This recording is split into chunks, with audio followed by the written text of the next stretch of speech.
So concluding this section on the purpose of the Christian household, many people think that the household is where you go after you've finished the important stuff. You leave the household to go and do important stuff, and then you come back, as it were, to do something else. But the household is the centre of everything that matters. So make your children aware of this. Make your children aware of the fact that the household is not just for eating and sleeping. It's an institution. It should be the centre of your child's world. It should be the place from where they look out and move out into other areas. I'm not saying that we cosset them away and we kind of keep them in this place and that they never go. Of course not. We want to send them out, but we're wanting them to look into the world and then move out into that world from there at the centre. They should view the world out there in light of the world, the culture, the civilization that we have created in the household. Okay, well, what roles do men and women then have within this mini cosmos that is the household? Where do we go from here? Well, let's do some application. In general, seek to support households according to your gender, your sex. Perhaps you're not yet married. Perhaps you're no longer married.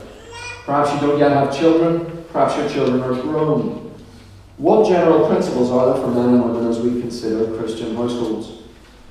Well, because the orientations for men and women are established in creation, from our earliest years we should be seeking to grow up in the character, personality, and social role of our gender. We must shape our lives to support the pattern of the rest of the Christian community, centred as it is on the family and the household, so that we do not become a socially disorganizing factor.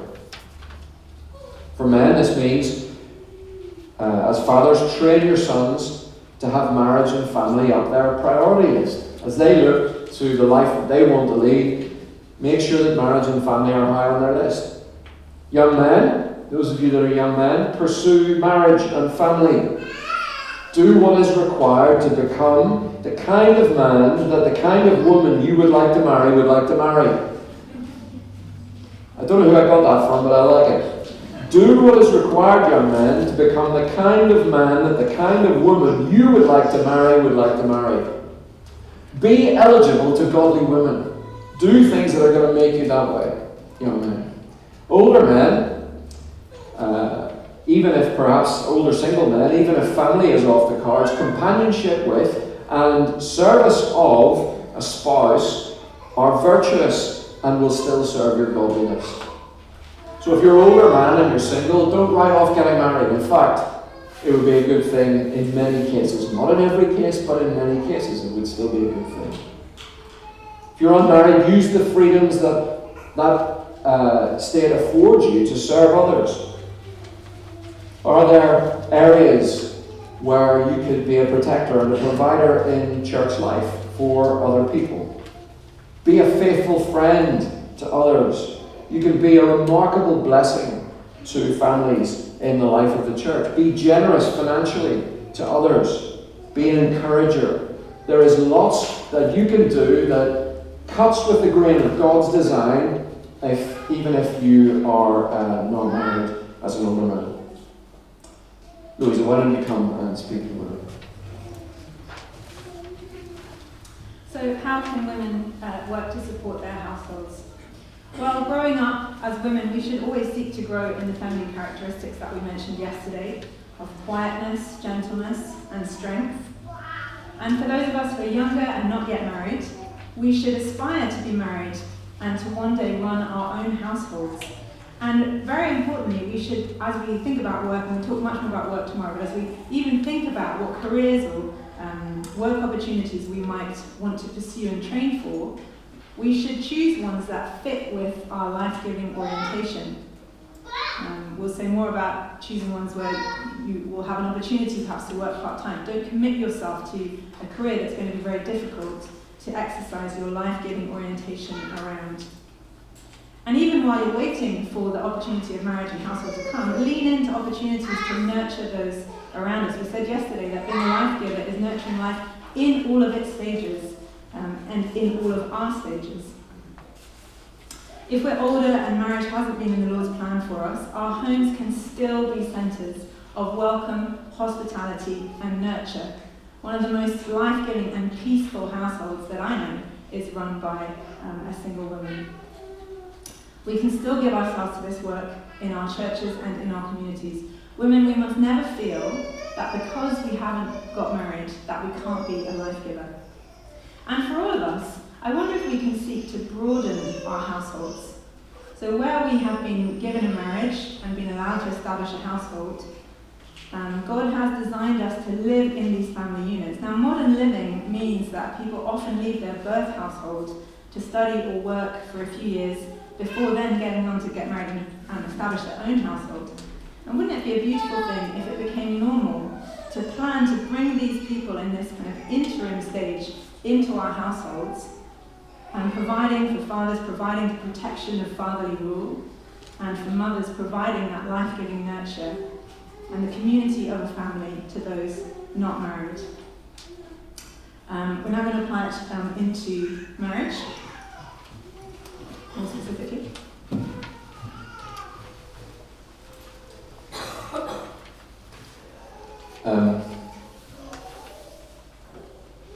So, seek to broaden your household. You said that, yeah. God designed us to live in households, as Louisa has said. Now, what will that mean in marriage as we think about our marriages? Well, first thing is to prioritise a rightly ordered marriage. Both men and women should seek to think about marriage not first of all as a romantic ideal, but as part of our duty towards God and to society. It's been a huge shift over the last century in terms of the way we think about this, as marriage has become primarily about romance rather than about service. For those of us who are not married but desire to be, it is a good desire, requiring a simple, uncomplicated request before the Lord for a godly man or woman who will help us to grow in all that we've been called to. For husbands, love your wife as Christ loved the church. That's what Ephesians 5:25 tells us. Love your wives as Christ loved the church and gave himself up for her. What does Christ-like love look like?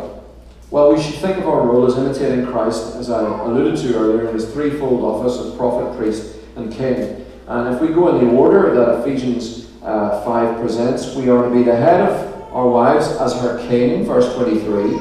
We sacrifice as her priest, verse 25, giving ourselves up for her. And we cleanse her by the washing of the water with God's word as her prophet, verse 26. King, verse 23. Priest, 25. Prophet, verse 26. Kingly authority. The metaphors there are head and body, Christ and church. So lead, gentlemen. Take initiative. I think we should do this. I think this is the direction we need to go. I thought this would be a good idea.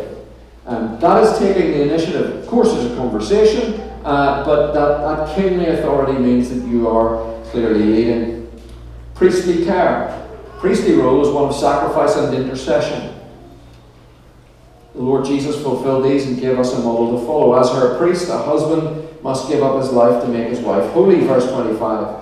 And a part of that will be giving time to intercede for her in prayer. One of the things you sacrifice as a husband is your time, your preferences, your privilege to pray, to intercede for your wife. It will also involve ensuring that she's maturing as a disciple, that you are helping her to resist temptations, protecting her from cultural lies that threaten her soul, and encouraging her, especially in areas where cultural opposition to the way that you're seeking to establish your household are pushing the hardest. And then prophetic leadership. A husband makes his wife holy, verse 26, by cleansing her by the washing of water with the word. That is what means, this is the means by which we present our wives to God as a radiant bride, verse 27. So gentlemen, teach your wives the scriptures. Lead in getting the Bible open in your home. Set a vision for your family that is scriptural. Counter again the cultural lies with God's truth. Remind your wife that her worth is not in what you have or what your boss or your colleagues think of you. Remind her that the best thing that she can do with her life is to be a life giver and a homemaker and to raise godly offspring and be an encourager. Encourage your wife. She's trying to do something that the culture is constantly telling her that she should be doing something else. So encourage with God's word. Remind her of the sacrifices and their worth in God's sight. Wives. So wives, in Ephesians 5, we have 2 commands, and they are to submit and to respect. So let me read them for you. 5:22, wives, submit to your own husbands as to the Lord. Verse 24, as the church submits to Christ, so also wives should submit in everything to their husbands. And then finally at the end of chapter 5, verse 33, let each one of you love his wife as himself, and let the wife see that she respects her husband. So there are 2 simple categories, submission and respect, and some brief comments on these. Firstly, wives are only to submit to their own husbands. Did you see that? Wives, submit to your own husbands. The command is not to submit to men in general, but only to the man who has covenant commitment to you and covenant commitment to love you like Christ. That is the safe place to submit. But more than that, submitting to the leadership of a man whose concern, however imperfectly expressed, is, as Reuben said, as to be your prophet, your priest, your king in the manner of Christ, who wants to nurture and help you to flourish, is something that we should rest in with gladness. It's not something that we should resent, resist, or seek to subvert. So women are only to submit to their own husbands, and also respect and submission go hand in hand. No husband is perfect, but if you cultivate respect for him in your heart, it is so much easier to trust his leadership.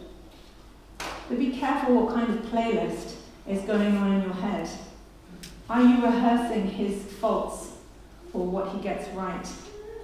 Is it what your husband does wrong, his failures, or his best efforts and the way the Lord's grace is evident in him, his failures or his achievements? Our thoughts easily lead our hearts, and our hearts control our words and our actions. So we must be self-controlled in the way that we think about our husbands. Also, men thrive on respect. Isn't it interesting that there's no command for women to love their husbands, but rather to respect them? God designed men to be provider protectors, and men designed in this way want respect for their achievements. If you don't believe me, try this exercise. Write down, you don't do it right now, but today or this evening, write down 3 things that you respect in your husband, not that you love, but the 3 things that you respect, and communicate that to him, not as a, oh, I really love you because you're really nice to me, but I respect you because, and see if you don't get a positive response. Now, ladies and wives, if that has not been the tone of our communication, if on the other hand we have been disrespectful, and we can be disrespectful without even opening our mouths, there's verbal and a lot of non-verbal communication. If that has been true, we may need to specifically apologise, and that apology may need to take the tone of, I'm sorry I was disrespectful. It's helpful, I think, for us to own that and to acknowledge before our husbands both got that wrong. Submission is about trust. The key to submitting to your husband is to trust God. Do you believe that God has given you this husband with all of his mix of strengths and weaknesses? He's given you this husband for your good. Well then, trust this husband to lead you. Make it easy for him to lead. Don't micromanage everything so that he literally has no opportunities to make decisions. And ladies, we're very competent, we're very good at planning. But sometimes there's no space for your husband to make any decision because we plan every micro detail of home and life. And then we suck our teeth when our husband suggests anything that deviates from our plan. So your husband's trying to lead, I thought we could do whatever. That won't work. Johnny needs nap time. We can't afford that. I already planned what's happening on Saturday, we're going to do this. Or we can suck our teeth because that's we can just see that's not going to work. And maybe it won't, but isn't that how everyone learns? Isn't God gracious to you when you fail? Relinquish control and allow your husband to lead, trusting that it's good for you and it's a much better dynamic for your family than you being in control. So some applications to marriage, and now some applications, we've had some applications generally to marriage and now in parenting. If parenting is at the heart of how God displays the gospel and gospel truth in the household, we should embrace children widely and we should train them diligently. Children should be embraced as part of marriage from as early as is practical, and not simply added on once our career is established or we've had our dinky fun. You know what dinky stands for? Double income, no kids yet. You can have a lot of fun with double income, no kids yet. But ask yourself, if we're married, why should we not have children this year? There may be some good reasons, but why not this year? And if you already have children, here are some helpful pointers. Be clear about authority. Teach your children that God is in charge of you, parents, and He's put parents in charge of them. And don't be afraid to exercise that authority. It's really important to understand the logic here. We're not talking or advocating being a control freak at home. But we teach our children to be obedient to our commands because the assumption is that our commands are showing them how to live God's way. The pattern of obedience to our Heavenly Father is first learned at home by learning to obey earthly parents and learning to obey without a ton of explanation. That will come later, maybe in the teenage years, but in the early years, children just obey because parents are in charge. A child who learns to obey his parents learns to listen to their instruction, which, yes, means that he learns to listen to them when they teach him about how to sit still at dinner, how to put away his coat when he comes home, but also so that he learns to listen to them when they teach him about the Lord. So give clear commands, make your instruction pleasant, and expect obedience. Now, how this plays out will look different as they grow. Here's a very brief framework, and do ask questions because we haven't got a ton of time we could do a whole 3-part series on just parenting, but to do ask questions. Here's a brief framework. In the early years, up to about 6, these are years of your children learning they are under authority. You are establishing a pattern of parents in charge and children obeying. If you are able to establish that, and it's never going to be perfect, but roughly, then the years 6 to about 13 are years of instruction, where they listen to your instruction. But that's only possible if you've established obedience to your authority. And then 13 to 18 plus, or as long as they remain under your roof, are years of influence. If your child has respect for your authority and has listened to your instruction, then hopefully it will influence their decision making when you are not there to tell them what to do, which is increasingly 13 plus, to spend more time away from you. We want to instruct formally and informally. We're to teach and instruct our children in the discipline and instruction of the Lord, Ephesians 6, verse 4. We nurture and we admonish, 2 sides. We show them the blessing of obedience. We warn them of the danger of disobedience. First and foremost, this means safeguarding the Lord's Day as the primary time of worship and instruction for your whole family. It will mean some kind of family worship in the week, and fathers, your joyful lead in these things is vital, and wives, we want to lean in and encourage that, and not just criticize how he's getting it wrong. Encourage your husband as he seeks to do that. But also, the kind of instruction that is necessary is the everyday talk of Deuteronomy 6, verse 7. As you walk along the road, as you sit down, as you get up. It's the basis of helping our children to see the world through a Christian lens. Now, we will certainly need to have God's word in our hearts so we can pass it on. We can't teach what we don't know. We mustn't just rely on the youth work in our church to fill in the gaps. But we also need to be around our children. Now, fathers, this can sound especially challenging. Work is hard, takes a long time. We're often out of the house for many hours. But throughout history, men have worked long hours away from young children. And so the point really is to be present with them when you are there. And that actually applies to mothers too. It's very easy for us mothers to be present but actually kind of absent in our minds, not engaged. We all have busy lives, but make the times you are together count. Meal times, bedtimes, journey times. Talk to your children and listen to their answers. More importantly, and this is especially, well, in all stages, but especially as teenagers, when they come to talk to you, listen. And if you want them to come when they're teenagers and talk to you, you have to listen to the little questions when they come when they're younger. Let them know that mum and dad will always listen. If you want them to come and talk to you about the big stuff, you've got to be welcoming when they come to talk to you about the little stuff. Your children can never ask too many questions, because you never know when the mundane question is suddenly going to give way to the meaningful question. Your 5-year-old walking along the street, you're looking at things. Oh, Mummy, look, there's a butterfly. Oh, Mummy, look, I like red. Do you like red? Yes, I like red. Do you like blue? I can see pink. Oh, Mummy, where does the butterfly come from? That was a great question that came out of lots of little nothing questions. The 15-year-old comes home, maybe not super communicative. How's your day? He's fun. Trying to draw out something. Yeah, I just feel like I'm just not getting anywhere. That's a great comment to then press into. We want to rest in God's promises as well, Reuben. Just to reiterate that to fathers about being present and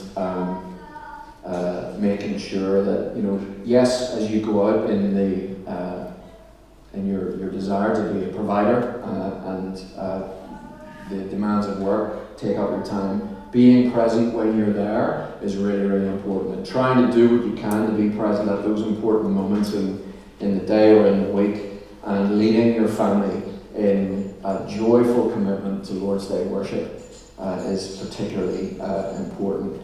One of the challenges I think we as fathers feel is when we have poured ourselves out in the day for in the workplace, that we just come home and we want to just switch off, and it's a place where we want to be left alone. Particularly when the children are little, we need to re-engage, and we need to do what we can to be present in that situation. So yes, informal, formal instruction, rest in God's promises. Back to the point I was saying a moment or two earlier. God's covenant promises. He is the God of our children. That should give us peace as we seek to raise Christian children. And His promises should keep us from being either complacent on the one hand, we want to be invested, we work hard to raise our children in the Lord, but also fearful on the other hand. We trust His promises. His promises are for them. The promises that He made to you and your children, you and your children, you and your children, all the way through the Old Testament.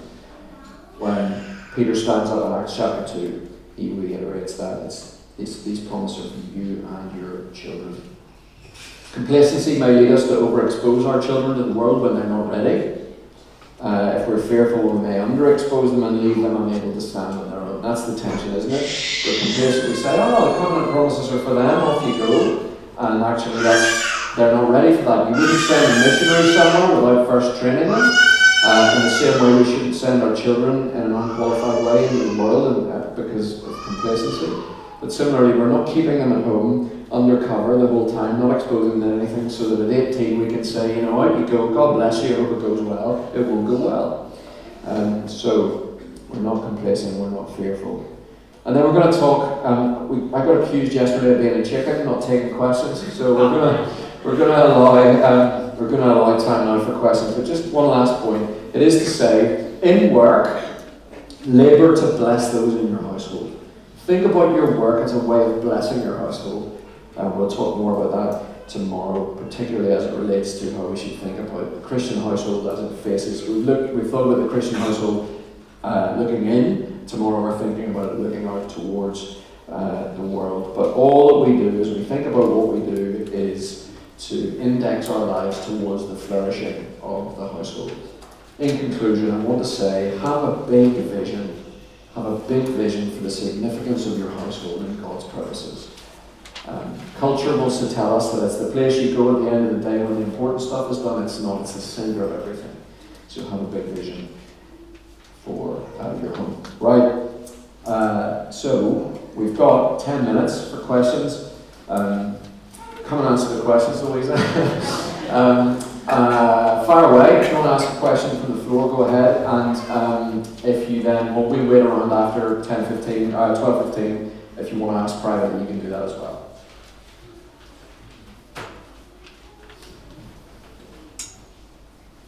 Yes.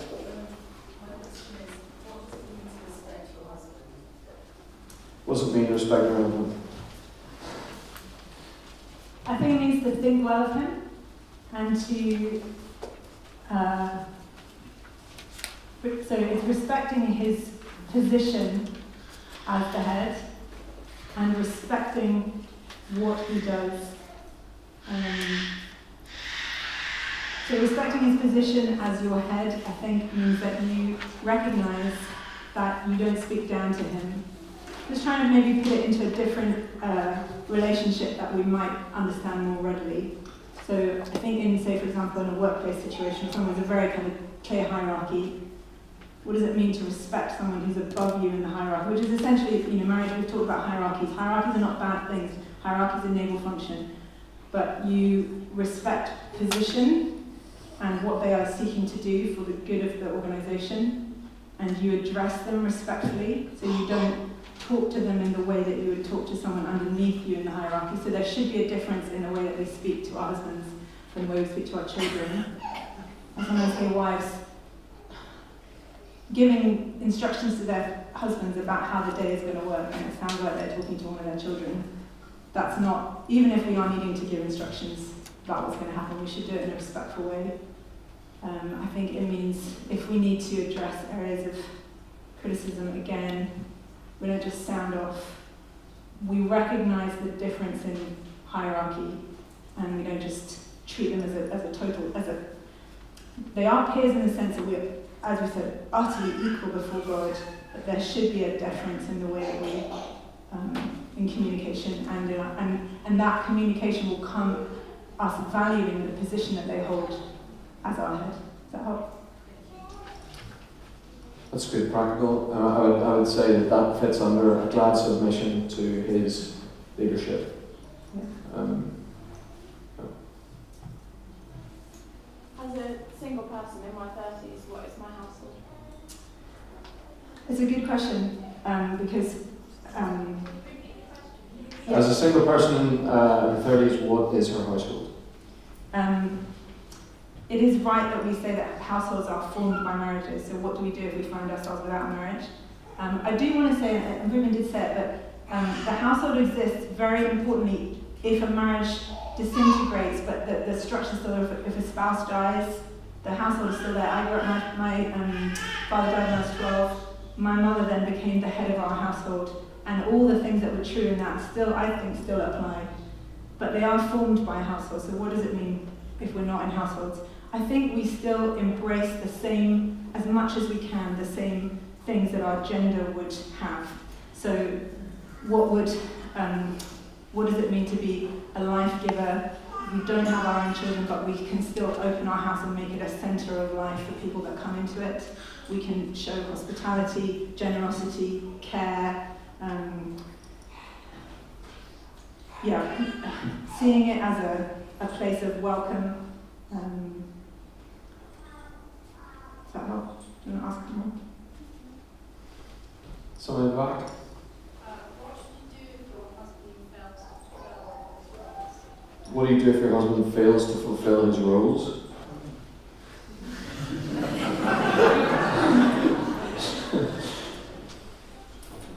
So I'll say that's a really important question, and I think in lots of cases, lots of marriages that I've sought to counsel where things have begun to go wrong. What has functionally happened is because the husband is failing in his responsibilities biblically, the wife will then step in and step up and not respect him because he's not worthy of respect, to put it bluntly. That's a mistake. And I suppose the thing that I would counsel in that regard is that the commands to the man are commands to the husband are given to the husband, and he needs to kind of get about fixing that. And the commands of the wife are given to her, and she, can't read his mail, as it were. She can't do that. There is a difficulty when you have a marriage where the husband might be an unbeliever and the wife is a believer, and he's doing other things and all that kind of stuff. And those are difficult contexts that need to be navigated. Like I said yesterday, it's not clean and tidy. It's not the Battenberg cake. Life is difficult. These things might sound a bit idealistic. There is obviously lots going on in the cut and thrust of reality in everyday life. But the first thing I'd say is that as much as she is able, the wife must seek to submit where she can to even bad husbands. But I think don't underestimate your ability as your wife to enable your husband to do those. And I think maybe first of all try and ask yourself honestly, maybe ask trusted friends, is there a reason that's to do with me? Is there anything that I'm doing that's stopping my husband being able to fulfill his roles? Am I being disrespectful? Because a man it's an upward or a downward spiral. If you respect your husband, say, I am so grateful and respect the way that you work hard to provide for our family. What does that do to a man? Great, it builds him up. If you're always at work, and there's never enough, and the man's head goes down and he withdraws from his family. So you have such power as a wife, positively and negatively, to build your husband up with words of respect, and looking to adopt a submissive role in the sense of not always taking control, so allowing space, asking questions, what do you think we should do? And then when he makes a suggestion, go with it, try and make it work.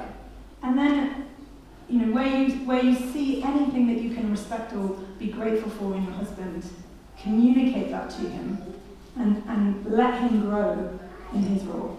Just finding out that Peter's instruction in 1 Peter 3, where wives being subject to their husbands, so that even if some do not obey the word, they may be won without a word by the conduct of their wives. And it goes on to talk about what godly conduct for a wife looks like in that situation. Yes, Dave. Hey Reuben.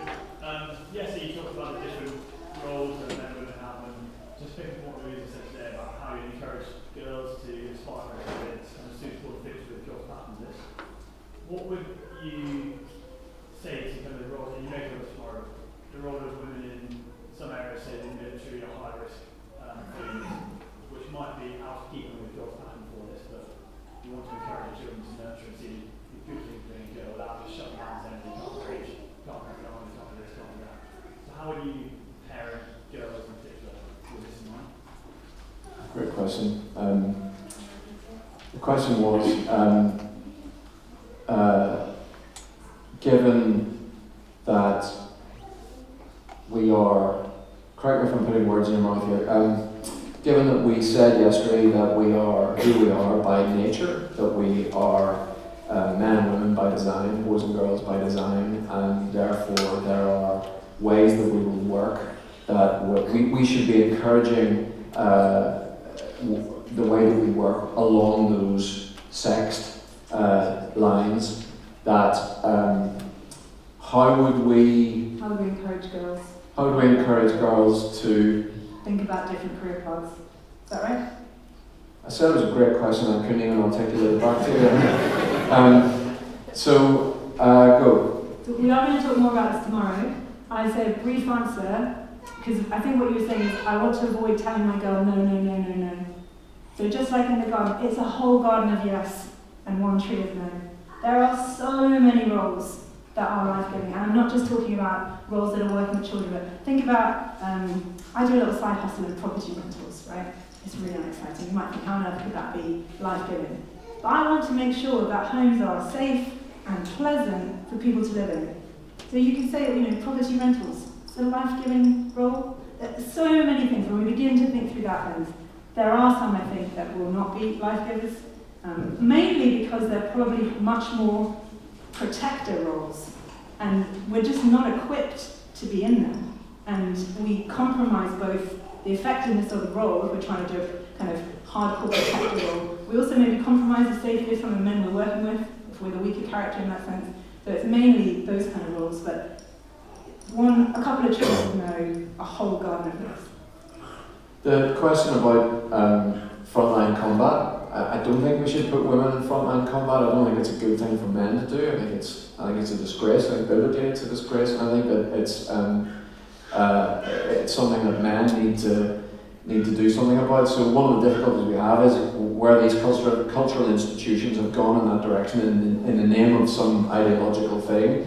We're always pushing back against that. That's not to say that you can't serve in different capacities in different institutions. It's just to say that no, I don't think we should. I definitely know we should be doing that at all. Yes. Yeah, sir. What advice could you give to a double income family out of necessity, really, with the cost of living and things like that, bills kind of reaching capacity, but you would like to try and transition into something of a little bit more akin to what we've been talking about in the past 2 seminars? Great, thank you. What would you say to a double income family who are double income by necessity in order to pay the bills, but who want to transition into something that's perhaps a bit more ordered in this way? That's the idea of both people working is not necessarily a non-biblical thing. Of course, it's not. We've just said that the whole purpose of the household, by according to a biblical metric, required everybody to be working. So it was multiple people working towards one end. In our context, sometimes there are, it is the case that in order to pay the bills, we do both need to work, and I think the key thing to think about is what's motivating that for a start. So it's easy to say, I don't know anything about your situation, so I'm not pointing any fingers, but it's easy to say, we really need this extra income, when need is that we simply want to live at a higher level, and that is then working to the detriment of the family. It's also possible to say that we need to be in a particular area, a particular location, and because we want to be there, the cost of living is higher, property costs more, whatever it might be, and therefore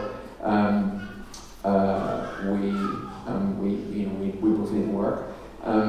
If it was possible that you could be somewhere else with all the necessary kind of qualifiers about being near to a good church and all that kind of thing, I can see churches all over the UK, but Scotland and England.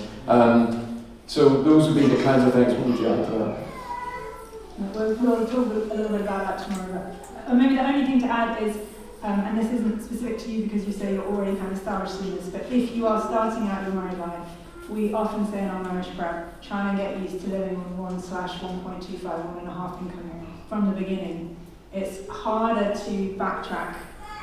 Lifestyle creep happens, you get used to things, and some of those things we don't need to maybe able to cut over that. Try and begin to order your married life around not 2 full-time incomes, particularly buying a house and a mortgage on 2 incomes will tie you into patterns of life that you may wish to change as you get older. One thing I'd say on that, just to encourage you, that the desire to want to change that situation is a good desire that the Lord, you're seeking to do something according to His Word, and therefore I would say bring it to Him in prayer, trust Him, ask Him, what He might do to enable you to move in a healthier direction on that, and see how He opens doors. There may be a new job, there may be a promotion, there may be other opportunities, you just don't know. And so I think the thing I want to encourage you in is to say, to desire this is a really good thing, and it's the sort of thing that the Lord would be pleased to answer. We're over time. I'm happy to keep going. Why don't we say we'll keep going, and if you want to go, feel free and slip out, and we'll go for a couple more minutes. Yes? Thank you very much. Could I ask about the Industrial Revolution point you made, about the way that household functions, different functions are removed from the household? Do you think, as far as possible, is it strictly compliant or mandated to try and return those to household? So given that the Industrial Revolution has changed the way the household functions, to what degree should we be thinking about trying to recover some of the things to the household that used to belong there? Is it scripturally mandated? What is ours? Or desirable? Do you want to be super clear about what in particular you're talking about? When you talk about healthcare, you talk about charity. Yeah. So,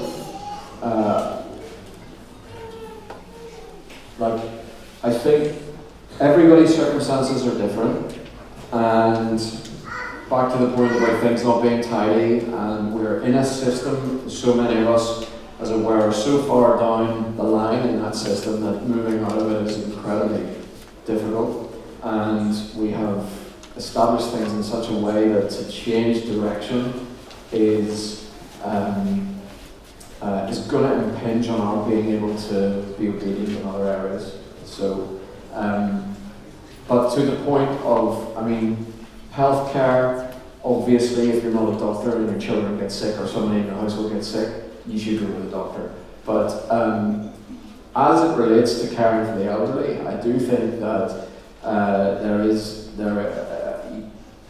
we should seek to recover the idea that the elderly are cared for in our homes more than in institutions. Some cases it's not possible for all the reasons I said at the beginning, but where we are able to do that, I think we should certainly seek to try and do that.